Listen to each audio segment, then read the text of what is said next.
It's Monday, March 30th. In the headlines, opposition Senator Ramon Small Ferguson says Hurricane Melissa not to be blamed for fiscal challenges.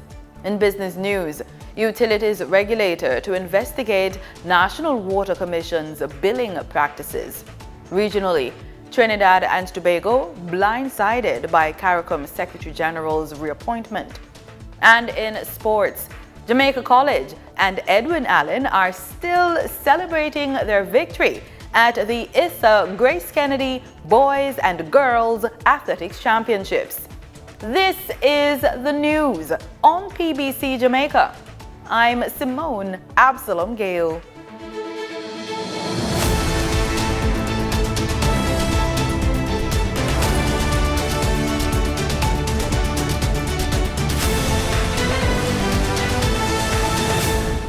Opposition Senator Ramon Small Ferguson is insisting that Hurricane Melissa is not to blame for Jamaica's current fiscal challenges.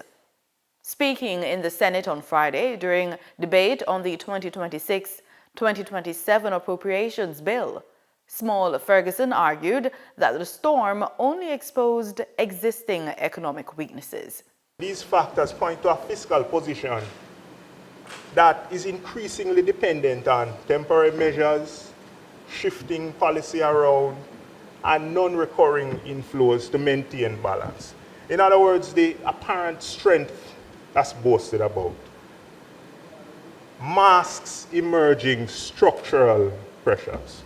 He also criticized the government's continued annual withdrawal of $11.4 billion from the National Housing Trust, describing the move as a burden on contributors. If after more than a decade of continuous stewardship, right, you just highlighted it, 3 consecutive victories, supply remains a constraint for the NHT, land and infrastructure and execution capacity, as the Prime Minister outlined in his speech, and that is the justification for why the fund is being underutilized. I think that's an admission, Mr. President, that there's something wrong with the underlying framework of the government's approach to delivering housing to the people.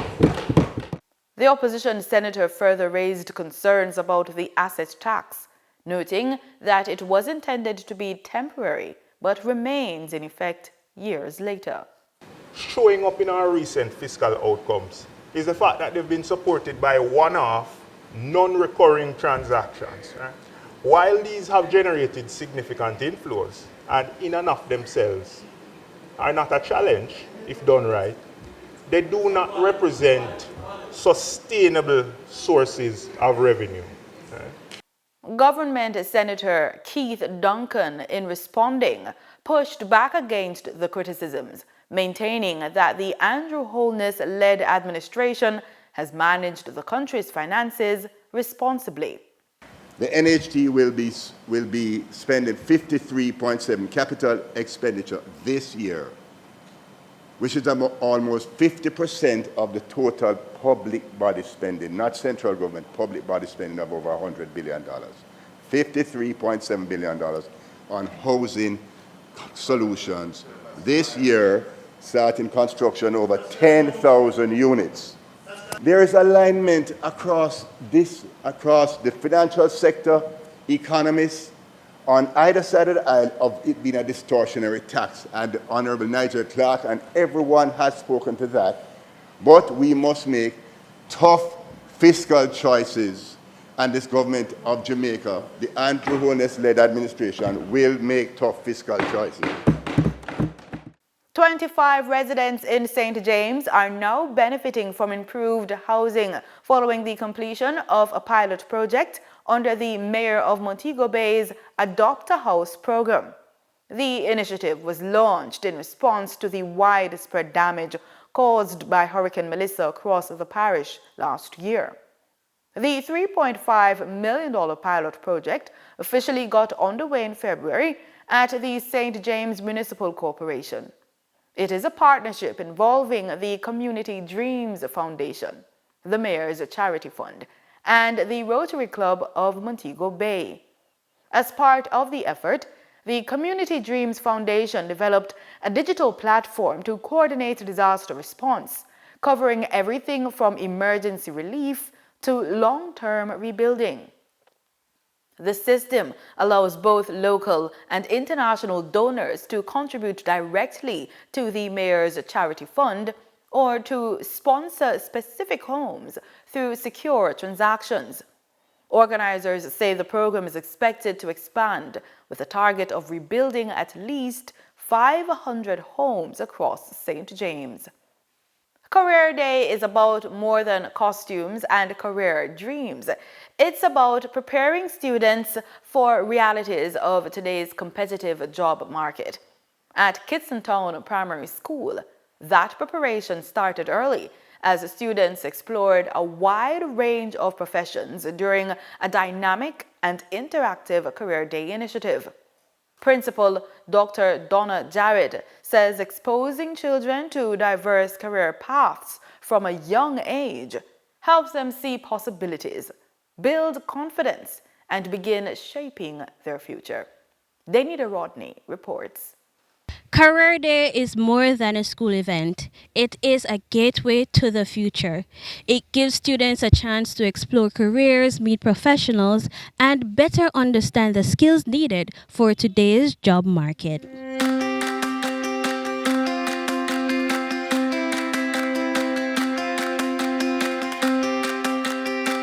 Principal of the school, Dr. Donna Jarrett, spoke of the importance of having Career Day for students at such an early age. It is necessary to have a career day because students need to have a focus on their life's journey. And based on the mandate of the Ministry of Education, March is Career Month, and we have scheduled this time to ensure that our students are introduced to a variety of career paths. So it is essential that we have persons who want to engage in agriculture, and agriculture is a wide thing. So we had the dental hygienist, yes, she came, and then we had the bee farmer, we had persons from PBC, we had the firefighters, and they came with the trucks blaring the horns. And they introduced us to how we can fight fire. And we had the police who came and introduced the different ranks and the different things that they would do and what they would wear. So the students were very informed today. She describes the reactions of the day. Oh, it was a very fulfilling feeling. I feel excited from morning, and when they came, they were excitable themselves because they came presenting their different careers. Some were a bit disappointed because the career attire which they came in, no one was present, although we promised them. It has been a very unique career day because we have included persons like PBC this year that we have never done before. So Nathaniel is our reporter. All right, everybody, quiet on set. Nathaniel is going to interview Neymar and ask him about his last game, okay? And we continue promoting the different career paths that they can be part of. And the message she wants to send? Message that there are some careers that they grew up thinking that they have to do. So we also informed them about a mechanic. Yes, a mechanic was here today. And so it's a wide variety because society needs all the established careers. Doesn't have to be one of the formal ones, but we do need all of the persons working in a field so that we can continue building Jamaica.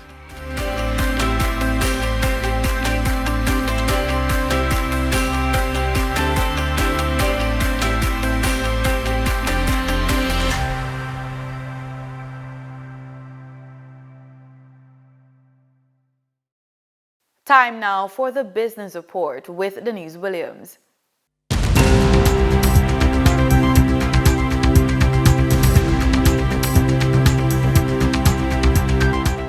Welcome to today's Business Report. I'm Denise Williams, bringing you the developments shaping markets, capital access and business decision-making across Jamaica and the region.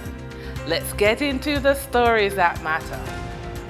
The Office of Utilities Regulation, OUR, told RJR News that it is examining whether to impose a fixed billing cycle on the National Water Commission, similar to the 30-day limit applied to the Jamaica Public Service Company in 2008.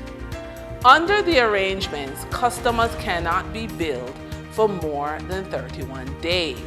The OUR says the review is being considered because billing issues account for 69% of complaints made against the NWC between January 2020 and December 2024. Most of those complaints were linked to billing periods exceeding 31 days. As a result, the regulator says it has launched an in-depth study to assess the impact of non-fixed billing cycles on NWC customers, particularly where billing periods extend beyond 31 days. In another 3 months, the government will go to market for the divestment of the Soapberry wastewater treatment plant in St. Catherine, says Portfolio Minister Matthew Samuda to OUR.today. The aim is to double the plant's 75,000 cubic meters per day capacity to 150,000 cubic meters per day to manage the increased wastewater flows from the Kingston and St. Andrew area, upgrading it from a secondary to a tertiary treatment plant. The minister gave the update during a panel discussion at the Cygnus Business at Breakfast event held at the company's offices on Belmont Road in New Kingston last Wednesday. The Soapberry plant is part of a multi-year suite of projects valued at approximately $5 billion that are aimed at increasing the country's water capacity and improve sewage and wastewater infrastructure. I quote, "We will go to market over the next 16 to 18 months, Samuda said. For the trading period of March 27, 2026, the most actively traded securities were Sagicor Select Funds Limited Financial with 5,468,103 units, representing 16.88% of market sales activities. Supreme Ventures Limited with 3,397,677 units, representing 10.49% of market sales activities. Stationery and Office Supplies Limited with 3,050,900 units, representing 9.42% of market sales activities. Investor activity remained concentrated in finance, gaming, and office supplies plays, signaling continued interest in dividend-producing and strategic assets. Turning to the foreign exchange market based on Bank of Jamaica data for March 27, 2026, Forex traders recorded significant activity with strong demand across major currencies. For the US dollar, trading margins reflected steady liquidity with the US selling at $159.16 and buying at $157.30. For the Canadian dollar, moderate gains supported by $1.22 transaction spreads. The Canadian dollar sold for $114.17 and was bought for $115.39. For the British pound, continued volatility offered short-term trading opportunities of $1.37 in profits for the banks. The British pound sold for $209.87 and was bought for $211.24. These movements underscore the importance of cash flow timing and currency awareness for businesses managing import costs, debt servicing, or overseas exposure. For a credit report tip of the day, ignoring your credit report while building a debt portfolio doesn't create immediate consequences. It creates delayed ones that compound across your 20s, 30s, 40s, and become undeniable in your 50s. Too many individuals overlook the fact that credit worthiness can be deliberately built and managed as a valuable financial asset. Instead, they treat credit as a convenience rather than a strategic tool, using it reactively instead of intentionally. Credit, when properly managed, functions like a financial lever, capable of unlocking opportunities, reducing the cost of capital, and accelerating wealth building. Without this mindset, individuals miss the opportunity to transform borrowing into a disciplined system that produces long-term returns. For our funded and focused feature, preparing for funding starts with understanding what your banker needs to say yes. Before you can even schedule the meeting, get your financial house in order. This means up-to-date financial statements, which is your income statement, balance sheet, cash flow. You need a clear business plan and a defined purpose for the funding. Bankers are not just lending to your idea, they're lending to your structure, discipline, and ability to repay. If your numbers are unclear or inconsistent, your credibility weakens immediately. Preparation is not optional. It is the first signal of readiness. And that's today's business report. I'm Denise Williams, bringing clarity to capital markets and strategy. Until next time, stay informed, stay intentional, and keep building forward. See you soon.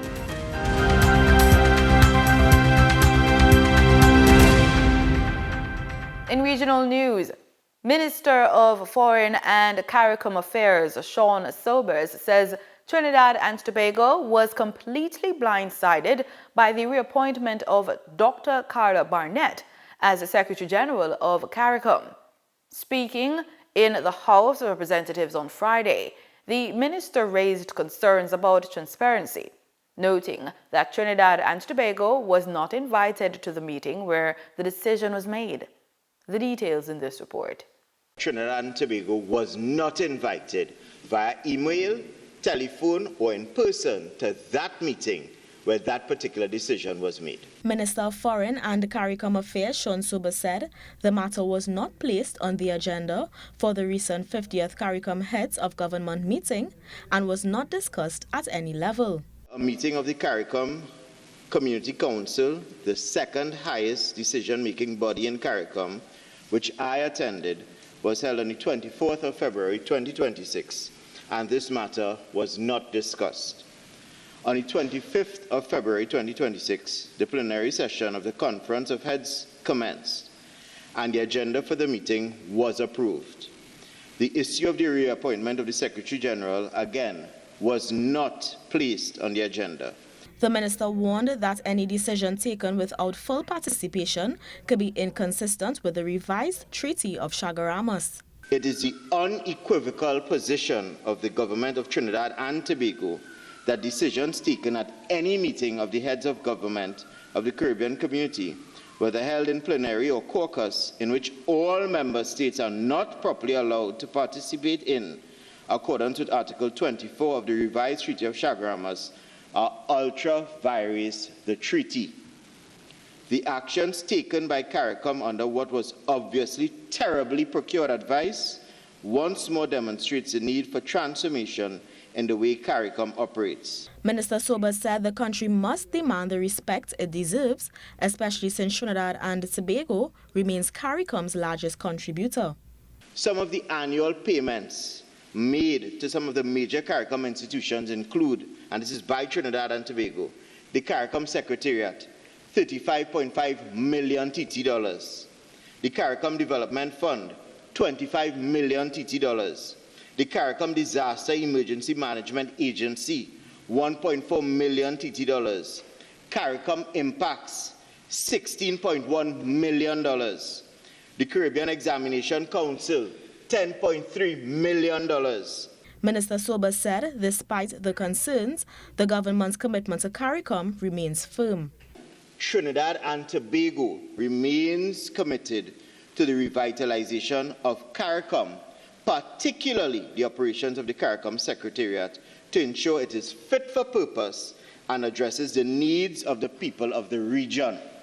On March 25th, Caricom Chair and Prime Minister of St. Kitts and Nevis, Dr. Terence Drew, in a media statement said, during the Caricom Heads of Government Conference held in February 2026, the required majority of Caricom heads agreed to the reappointment of Dr. Carla Barnett as Secretary General of the Caribbean Community. Dr. Barnett's second term is expected to commence in August 2026. Daniel John, TTT News. St. Kitts and Nevis Prime Minister Terence Drew is calling for stronger cooperation between Africa and the Caribbean, saying deeper trade, travel, and investment ties are key to unlocking new opportunities. Speaking at the Afro-Caribbean Investment Summit, the St. Kitts and Nevis leader highlighted the need to strengthen connections with Nigeria, noting that trade between the two regions remains under 1%. And must grow through bold strategic action. Glenn Bart reports. Taking necessary action to build bridges of cooperation, collaboration, trade, and investment must be strategically approached to achieve tangible benefits for the two regions of Africa and the Caribbean, according to Prime Minister Dr. Terence Drew when he made an address during the Afro-Caribbean Investment Summit. Creating real connections between St. Kitts and Nevis and Nigeria provides the environment to propel collaboration and opportunity for productive outcomes. Hence, the 100-plus contingent that accompanied him, according to the Prime Minister, who expressed the view there is now the opportunity to build something better between the two regions. When you hear the trade statistics, that the total trade between Africa and the Caribbean is less than 1% of total trade. That sounds like a dismal number. I agree. But I believe in the glass being half full. If it is that low, the only place that we can go is where? Up. And therefore, we have a great opportunity to increase that trade. How can we claim prosperity if our young people still struggle to access opportunity? Hence, we have brought scores of persons from the Caribbean to make connection to forge new opportunities for themselves and for all regions. How can we call ourselves connected if movement between our regions remains limited?